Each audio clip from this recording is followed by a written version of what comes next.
can we finally say that Kubo has started dropping hints about the Hell arc in the anime? In my opinion, and based on what we have seen in today's episode, the answer is yes.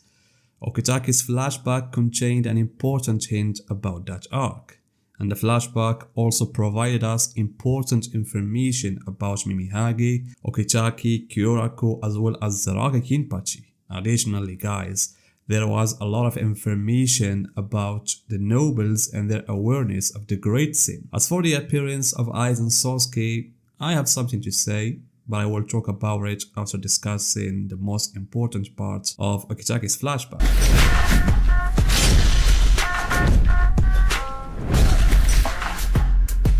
So after the king was cut down by Ichigo, all the worlds were in danger of collapse and destruction. Ichigo was still in shock from what his own hands had done. Meanwhile, even with her great power, Orihime, using her ability of rejection, she couldn't reverse the cutting of Ryu. As a result, the future seemed dark, with no apparent solution to restore Ryu to how he was. However, there was one future Yuaba's eyes couldn't see, and that future was when Mimihage, the king's right hand, would ascend to reunite again with its master, after being separated from him for a long time in an attempt to stop the world's destruction. And the plan succeeded, but the price was Ukitake activating the Kamikake ritual. In order for Mimihage to leave, it had to abandon protecting Ukitake's organs, which had been preventing the worsening of his illness. And here is guys where we enter one of the most important flashbacks in the story, Ukitake's flashback.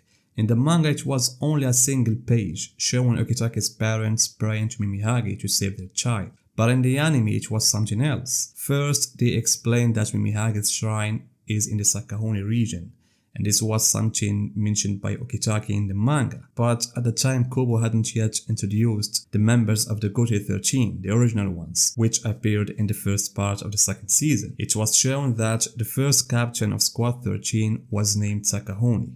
And as you know, some souls named themselves after the place they lived in, like Zaraki or Kusajishi. So since the captain of Squad 13 was named Sakahoni, which is also where Mimihage's shrine is located, and since he was the captain of the same squad Ukitake would later join, many thought there might be a connection between Ukitake and Sakahoni. However, from what we have seen in this flashback, there is no connection between Sakahoni and Ukitake's past. And what puzzled me guys is how the king's right hand ended up so far from Seri, which is the center of the Soul Society and where the noble families who were responsible for cutting the king's parts reside. Also, I'm still not sure whether Ukitake lived in that region, which is 76, or if his parents only took him there to treat his illness, since we know Ukitake is a noble.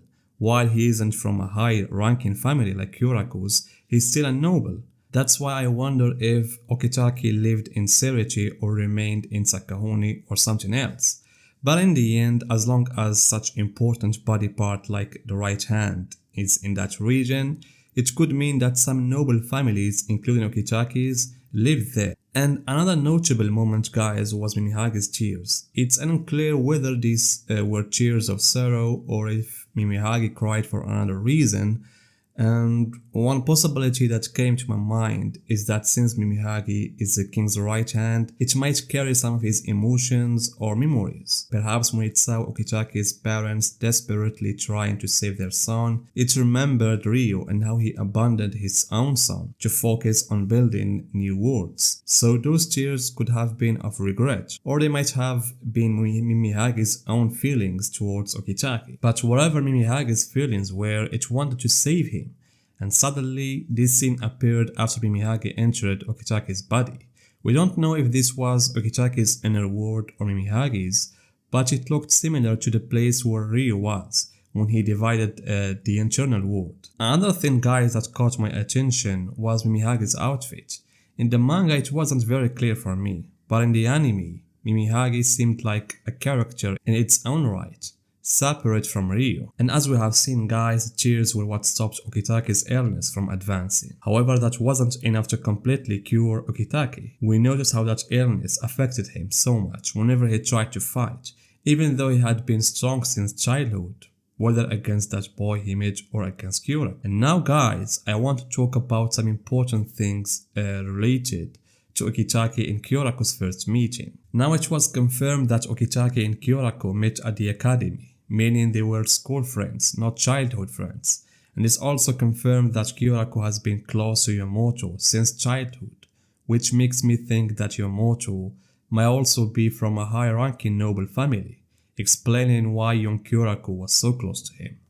On the other hand, Unohana's presence in this scene with her hair tied above her neck indicates that some time had passed since her battle against young Zaraki. Because as you know, she tied her hair like that to hide that scar that Zaraki gave her, and this also reveals a surprising truth. When Kyorako and Ukitake were just training to become Shinigami, young Zaraki had already fought a major battle against Unohana, the first Kinpachi, and would have defeated her if he hadn't restrained his power. And this fact, guys, can tell you a lot of things about Zaraki's power. We also saw Sasakibi, who was still young, meaning that probably 300 years had passed since Yubab's first battle with Yamamoto or something like that. And another thing, guys, we can notice in Ukitake and Kyorako's training was that they both prefer to fight with two swords from the beginning. In these scenes, they were shown fighting with two wooden swords. And I don't know if they had already awakened their Asauchi by then, but I liked how the focus was on the two swords.